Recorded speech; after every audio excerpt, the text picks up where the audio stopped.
Well, you know what? Since we're kind of in that vein, I know we talk a little bit about real estate and such, but I think you had put in earlier. We're talking about the home prices were slowing down. Well, I saw that the home prices since May of 2020, which we were all kind of in that whole COVID mix. From September year over year, we finally saw that there was a rise in 19% or so for home sales. Well, here just as of late, the last month or two, prices have been kind of coming down a little bit. They're still up. I think they're up enough. I've got a big but with your article though. Go on. What's the but? Cities with the highest price increases were Phoenix, Tampa, Florida, Miami. Phoenix were up 33% over the year. Tampa up 27%. Miami up 25%. Mm-hmm. 6 of the 20 cities reported higher price increases in the year ended September 21st versus the year ended August 21st. You know, we all say, jokingly or otherwise, never ever move to Florida. And we all know why. But basically, the truth of the matter is, Houston prices, I think it's very area related, and I'm sure you agree with that. Houston prices, I think, are still going up. Well, in some cases, in the builder world, for sure. You've seen that new builder that came in the other day. Yeah, prices are cheapest home, $399,000. Yeah. Yes, if I win the lotto. Yeah, it's 2,000 square feet too. It wasn't really a big home. So it was definitely expensive. But I think what happened was the places where the prices rocketed, you know, I'm surprised that California's not on here, to be perfectly honest, because their prices are ridiculous. Well, people are getting out of there. They're leaving. But I mean, you've got Phoenix, Tampa, Florida. I mean, they went up 33%. Yeah. And it's like when we had the foreclosures, all right? Houston, we had foreclosures, but it didn't affect the prices like other parts of the country because our prices only went up 10% a year, 15% a year. Absolutely. We weren't artificially propped up as far as value goes. So we had less to lose. And I think in Houston, if you want to get to Houston or, you know, even Texas in general, get to Texas. Yeah. I mean, Jack was saying the other day, you was in Austin, Jack, is correct? Mm-hmm.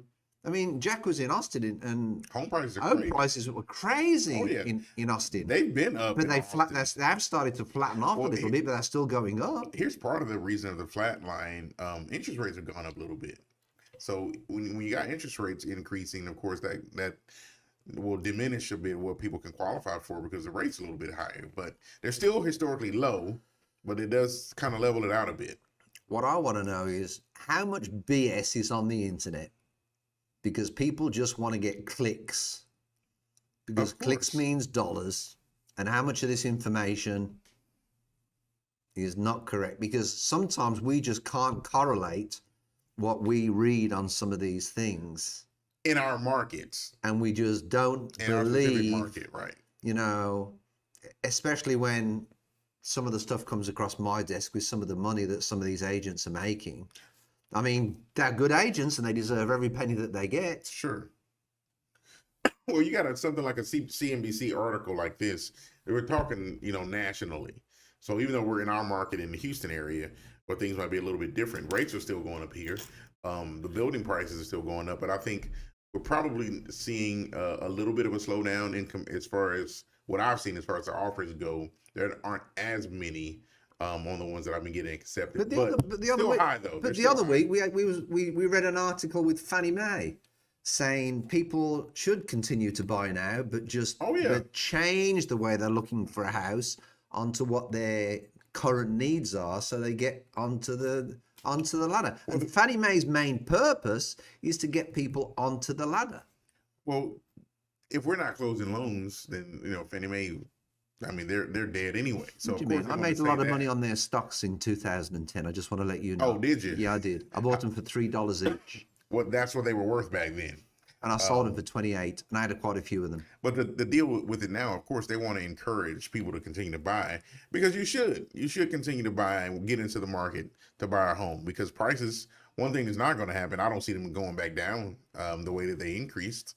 So you might as well get in there and get moving. Obama gave us something good, the Quality Did he? Mortgage Act. Yes. Oh, says you. Good Obama. Says you. Moving on. Says you, sir. No problem. But yeah, it's kind of one of those things where we still want to be active in serving the community and helping people get into these homes. So don't stop.